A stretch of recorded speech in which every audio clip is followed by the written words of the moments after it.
Can I help you? Why, yes, you can. I'm here to report a terrible crime. And what terrible crime is that? This one. Ah, shit. I told this all wrong. Quick history lesson. Selamat datang di kelas hacker. Di kelas kali ini saya akan membahas tentang proses pengakuan dari seorang programmer diakui sebagai hacker. Tapi sebelum lanjut ke pembahasan selanjutnya, langkah baiknya kalian subscribe dulu channel ini biar saya semakin semangat membuat konten-konten kreatif lainnya. Bagikan juga ke teman kalian biar teman kalian tahu apa yang kalian tahu. Oke, sekarang kita mulai kelasnya. Di topik pertama kita akan membahas proses pengakuan ekstensi seorang hacker.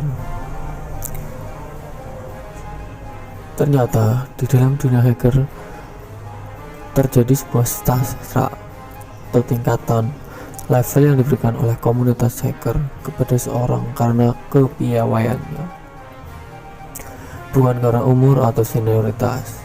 Proses yang paling berat adalah untuk memperoleh pengakuan derajat acknowledgement di antara masyarakat underground. Seorang hacker harus mampu membuat program atau mengeksploit kelemahan sistem, menulis tutorial atau artikel biasanya dalam format SCII seperti biasa, aktif diskusi di mailing list IRC. Sana para hacker membuat situs web dan sebagainya.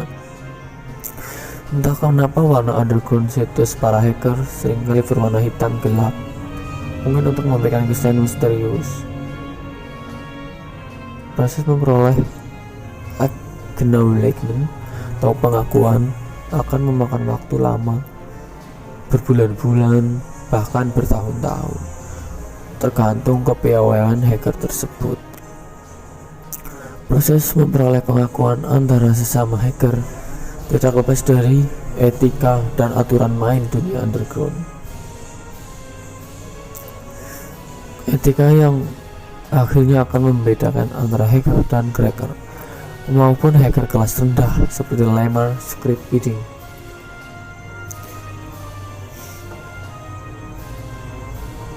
Tentunya ada berbagai tingkatan serata di dunia underground. Saya yakin semua orang setuju dengan derajat yang akan dijelaskan di sini, karena ada kesan arogan terutama pada level yang paling tinggi. Secara umum, yang paling tinggi biasa disebut suhu itu di Indonesia, atau hacker itu di luar negeri atau di global. Sering juga disebut sebagai elit. Di Indonesia mungkin lebih sering disebut suhu. Sedangkan di ujung lain, derajat hacker dikenal sebagai wannabe atau dikenal sebagai lems, yang para pencuri kartu kredit bukanlah seorang hacker. Mereka hanyalah termasuk kategori hacker kelas rendah, paling rendah. Kacangan yang seringkali disebut sebagai lemmer. Mereka adalah orang tanpa pengalaman, tanpa pengetahuan, dan biasanya ingin menjadi seorang hacker wannabe. Lemmer biasanya membaca atau mendengarkan tentang hacker, ingin seperti itu. Kemudian komentar lemmer terutama pada untuk main game IRC, tukar menukar software bajakan, mencuri kartu kredit, biasanya melakukan hacking menggunakan software Trojan, Nuki, DOS, Denial of Service, biasanya menyombongkan diri melalui RC channel dan sebagainya. Karena banyak kekurangan untuk mencapai elit dalam pengembangannya, lemmer hanya sampai pada level developer kit, script kit. Ada tingkatan gate ini biasanya hacker masih banyak tergantung pada graphic user interface GUI atau Windows karena belum mampu mencerna sebuah pemrograman dengan baik. Dua tingkatan tertinggi para hacker dan yang menjadi legenda underground dunia maya adalah tingkatan elit dan semi elit. barangkali kalau diterjemahkan ke dalam bahasa Indonesia. Tingkatan ini merupakan suhu dunia underground. Elit juga dengan sebagai 3i, 3C, 3i, 337, 3i, 337 atau kombinasi dari itu. Merupakan ujung tombak industri keamanan jaringan. Mereka mengenal sistem operasi dari luar maupun dalam, sanggup mengonfigurasi, menyambungkan jaringan secara global, sanggup melakukan programan setiap hari. Sebuah anugerah yang sangat alami. Mereka biasanya efisien, terampil, menggunakan pengetahuan dengan tepat. Mereka seperti siluman, dapat memasuki sistem tanpa diketahui, walaupun mereka tidak akan pernah menghancurkan data-datanya, karena mereka selalu mengikuti peraturan yang ada. Saat menjadi seorang hacker pun ada aturannya, ada etikanya. Akan kita bahas di akhir video. Seorang hacker tingkat atas atau biasa disebut suhu biasanya akan memilih target secara berhati-hati, tanpa terlihat, diam-diam seperti siluman di kegelapan malam. Setelah banyak semedi membaca banyak buku-buku tentang kerja, jaringan komputer, request for comment, dan internet merupakan soket programmer. Semua ini tidak pernah diajarkan di bangku sekolah manapun, entah itu kuliah, sekolah dasar, sekolah menengah, sekolah kejuruan, tidak akan mendapatkan ilmunya. Secara perlahan mereka akan naik hierarki mereka sesuai dengan kemampuannya, tanpa menyombongkan dirinya. Itulah para suhu dunia underground. Salah satu hacker di Indonesia yang saya hormati dan saya kagumi betul,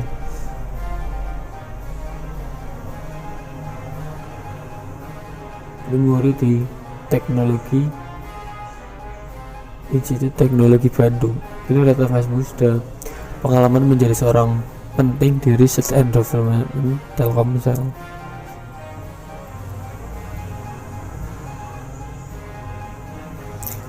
Selain itu, seorang hacker pun memiliki sebuah karakteristik yang wajib mereka miliki. Berbeda dengan hacker menurut Eric Raymond didefinisikan sebagai programmer yang pandai. Sebuah hack yang baik adalah solusi yang cantik kepada masalah programming, dan hacking adalah proses pengetahuannya. Ada beberapa karakteristik yang menandakan seorang hacker.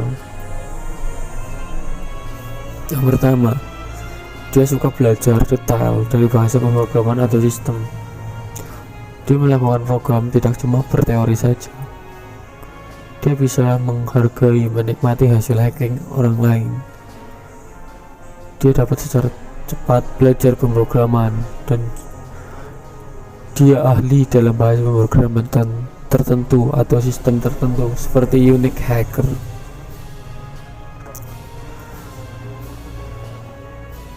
Di sisi lain, seorang hacker juga punya etika, punya aturan yang harus mereka patuhi. Mereka tidak ugal-ugalan, tidak semena-mena, tidak seenaknya sendiri. Mereka juga punya aturan yang tertanam pada diri mereka. Salah satu beberapa yang akan saya sebutkan di sini. Di atas segalanya, yang pertama, di atas segalanya, hormati pengetahuan dan kebebasan informasi. Yang kedua, memberikan sistem administrator akan adanya pelanggaran keamanan, lubang di amanan yang Anda lihat. Jangan mengambil keuntungan yang tidak fair dari hack. Tidak mendistribusikan, mengumpulkan software bajakan. Kemudian, tidak pernah mengambil risiko yang bodoh, selalu mengetahui keamanan sendiri. Selalu bersedia untuk secara terbuka, bebas, gratis, memberitahukan, mengajarkan berbagai informasi metode yang mereka dapatkan. Tidak pernah menghack sebuah sistem untuk mencari uang ataupun mengambil keuntungan. tidak pernah memberikan akses ke seseorang yang akan membuat kerusakan, tidak akan pernah secara sengaja menghapus, merusak file di komputer yang mereka hack. Yang terakhir, hormati mesin yang dihack dan memperlakukan dia seperti mesin sendiri. Jelas, dari semua etika aturan main hacker di atas, sangat tidak mungkin seorang hacker betulan akan membuat kerusakan di sebuah komputer. Justru mereka akan menginformasikan kepada seorang development atau pemilik sebuah web atau mesin yang dia hack untuk segera diperbaiki. Itulah seorang hacker yang sebenarnya.